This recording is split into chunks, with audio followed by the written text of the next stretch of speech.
Garments ফ্যাক্টরির মধ্যে আগুন লাগিয়ে দেয় কিছুদিন পর পর, এরপরে কিছুদিন পর পর ভূমিকম্প হচ্ছে।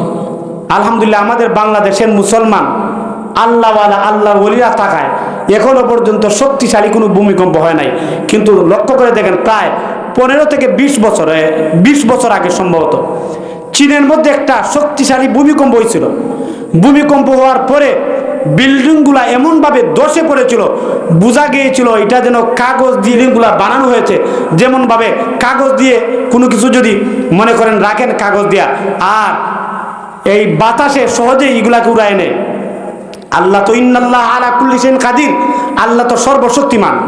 তো আল্লাহ তাআলা যখন ভূমিকম্প দিবেন দেখবেন জমিন ধসে যাবে, শক্তিশালী বিল্ডিংগুলা ধসে যাবে।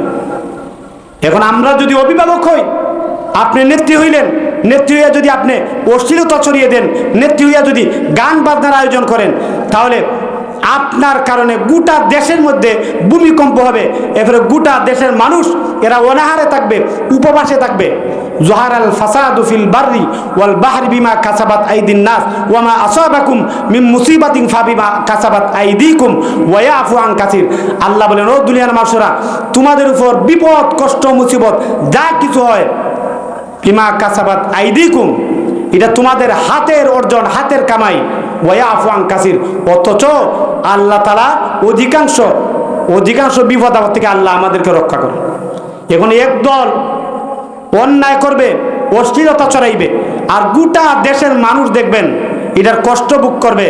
ভূমিকম্প হবে, ভূমিধস হবে, বিল্ডিংগুলা ধসে পড়বে। এখন এইগুলা তো আমাদের সমাজের মুসলমান, খাঁটি মুসলমান যারা আল্লাহওয়ালা যারা, এটা অশ্লীলতা আর গান বাজনা কেউ সাপোর্ট করবে? কেউ করবে না। সুতরাং আমাদের সমাজের মধ্যে যারা গান বাজনা করে, যারা অশ্লীলতা করে, এরা আমাদেরই ভাই, ঠিক কিনা? আমাদের ভাই, আমাদের বোন, তাদেরকে যদি আমরা সুন্দরভাবে ইসলাহের নিয়তে উম্মাহর দরদ নিয়ে তাদেরকে যদি সুন্দরভাবে বলি যে এটা আসলে ঠিক না, এইগুলা করলে ফসল হবে না। অনেক সময় আমাদের এলাকার মধ্যে দেখবেন ফসল ঠিকমতো হয় না। আগে দেখেন 20 বছর পিছিয়ে নেন, 1995 থেকে 2005 পর্যন্ত দেখেন আপনার আম গাছের মধ্যে যে পরিমাণ আম ফল ছিল, কাঁঠাল গাছের মধ্যে যে পরিমাণ কাঁঠাল করছিল, এখন বর্তমানে এই পরিমাণ আসে না? আসে না।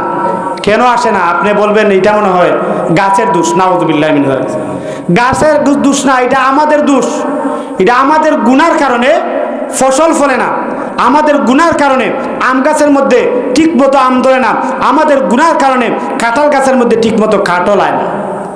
আগে যদি 20 বছর 25 বছর আগে দেখা যায় একটা গাছের মধ্যে যদি 2000 আম আসছে, এখন বর্তমানে 200 আম হয় না, আসে না। এজন্য মুসলমান ইমান ঠিক করতে হবে, ইমান ঠিক করতে হবে, ইমান মজবুত করতে হবে।